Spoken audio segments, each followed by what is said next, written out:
Innal hamdalillah nahmaduhu wa nasta'inuhu wa nastaghfiruh wa na'udzu billahi min shururi anfusina wa min sayyiati a'malina. May yahdihillahu fala mudhillalah wa may yudlil fala hadiyalah.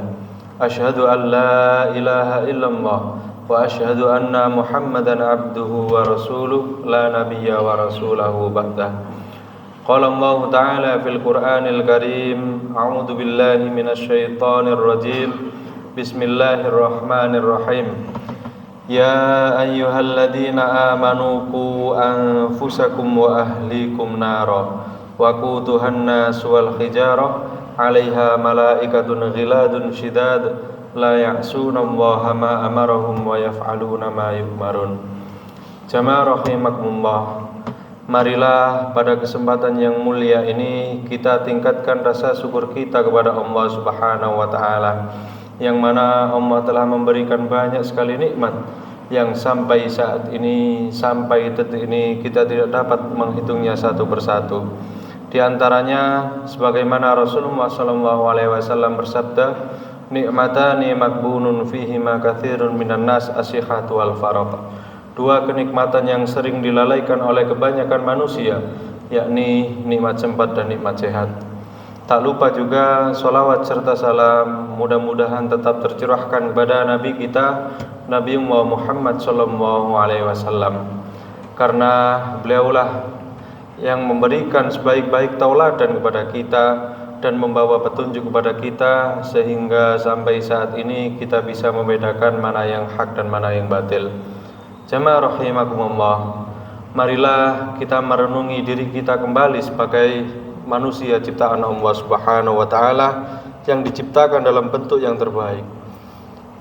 Ia diciptakan dengan fisik yang indah, juga diberi perangkat lunak yang sempurna, seperti akal fikiran, rasa dan karsa atau kehendak.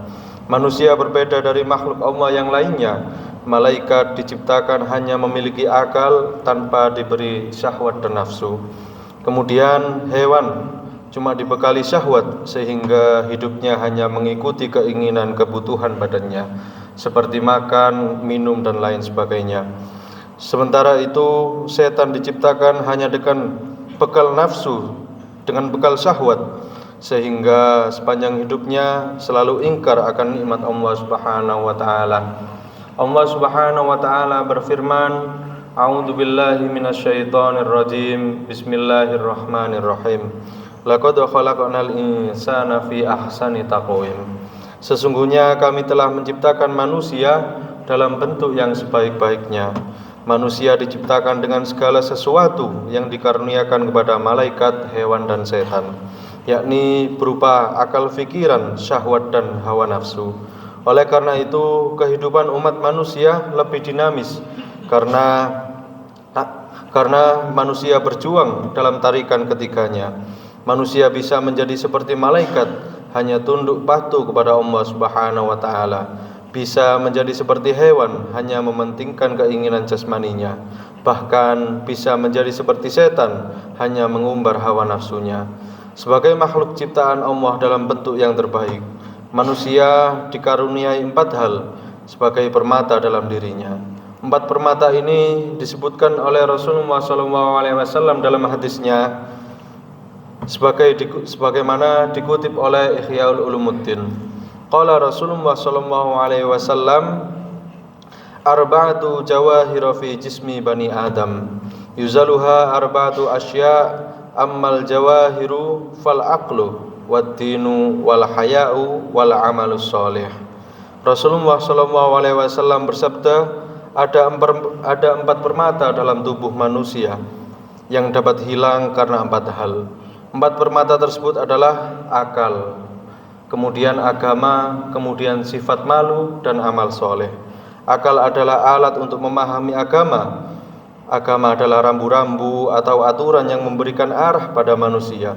Sifat malu adalah pengendali dan amal soleh adalah buah daripada akal memahami agama. Dengan mengendali berupa sifat malu tadi, akal menjadi pemimpin dalam tubuh manusia untuk memahami mana yang hak dan mana yang batil, mana yang patut dan ataupun mana yang tidak. mana yang harus dikerjakan ataupun mana yang harus ditinggalkan. Ibnu Hajar Asqalani dalam kitabnya Nasihul Ibad mendefinisikan akal sebagai jauharun ruhaniyun khalaqahum wa ta'ala muta'allaqan bi badnil insan yu'rafu bihil haqq wal batil. Permata ruhani ciptaan Allah Subhanahu wa taala yang berada dalam jasad manusia untuk mengetahui sesuatu yang hak dan sesuatu yang batil. Permata kedua yang dikaruniakan Allah Subhanahu wa taala kepada manusia adalah agama. Agama adalah aturan atau norma yang mengarahkan akal manusia untuk menerima hal-hal yang baik, hal-hal yang layak, dan hal-hal yang pantas. Kemudian sifat malu merupakan sifat yang dikembangkan oleh agama untuk mengendalikan perilaku manusia yang dapat membedakan kita dengan hewan ataupun dengan setan. Oleh karena itu, Ibnu Hajar Asqalani membagi malu menjadi dua, yakni hayaun nafsiyun. Apa itu hayaun nafsiyun? Hayaun nafsiyun adalah rasa malu yang diberikan Allah Subhanahu wa taala kepada setiap manusia, seperti rasa malu memperlihatkan auratnya dan sejenisnya. Sifat ini tidak diberikan kepada hewan, atau bisa jadi sifat ini yang bisa membedakan antara kita dengan binatang. Kemudian yang kedua yaitu hayaun imaniyun. Apa itu hayaun imaniyun? Ayyamna'al mu'min min fi'lil ma'ashi khaufan minallah. Ketika seorang mukmin mampu mencegah dirinya untuk berbuat maksiat, takut kepada Allah Subhanahu wa taala. Sifat ini hanya diberikan kepada orang mukmin yang mampu menggunakan akalnya untuk memahami perintah dan larangan Allah. Karena itu wajar jika Rasulullah SAW memberikan nasihat kepada sahabatnya, al-haya'u minal iman. Malu bagian daripada iman. Malu untuk berbuat maksiat, malu untuk meninggalkan perintah Allah, malu tidak berbuat baik dan lain sebagainya. Jamaah rahimakumullah. Jamaah, permata yang terakhir yang dimiliki manusia adalah amal soleh, yakni perbuatan yang patut, perbuatan yang baik menurut kaidah agama. Amal soleh adalah buah dari kemampuan kita memahami agama, menjalankan perintah Allah, serta kemampuan kita mengendalikan sikap kehidupan. Banyak orang mampu memahami agama atau mengerti ilmu agama, tetapi tidak mampu mengendalikan syahwat dan nafsunya, sehingga ia tidak memiliki rasa malu. Maka ia hanya bisa melakukan sesuatu yang hanya berorientasi dunia dan kepada kebutuhan yang kadang merugikan orang lain. Contoh sederhana yang dapat kita amati dalam kehidupan sehari-hari, betapa banyak orang yang ngerti ilmu agama akan tetapi tidak mampu mengendalikan dirinya, sehingga ia bukan mengamalkan ilmu agama, namun hanya memperalat agama untuk kepentingan dirinya atau kelompoknya. Maka akibat yang timbul daripada itu bukanlah amal soleh, akan tetapi justru bermaksiat kepada Allah Subhanahu wa taala. Rasulullah SAW dalam hadis di atas juga mengingatkan kita akan bahaya yang mengancam 4 permata dalam diri manusia tersebut. Apakah itu? Yaitu fal ghadabu yuzilul aqla. Jadi yang pertama adalah ghaldo. Ghaldo adalah marah-marah. Ketika seseorang marah-marah, maka dia tidak akan bisa berpikir dengan jernih. Maka akal orang ketika marah akan hilang seketika. Kemudian yang kedua yaitu wal hasadu yuziluddin. Sifat iri dan dengki atau hasad dapat menghilangkan agamanya. Kemudian wat tama'u yuzilul haya. Sifat toma atau sifat serakah dapat menghilangkan rasa malu. Kemudian yang terakhir yaitu wal ghibatu yuzilul amal sholih. Dan ghibah atau menggunjing dapat menghilangkan amal soleh. Jamaah rahimakumullah.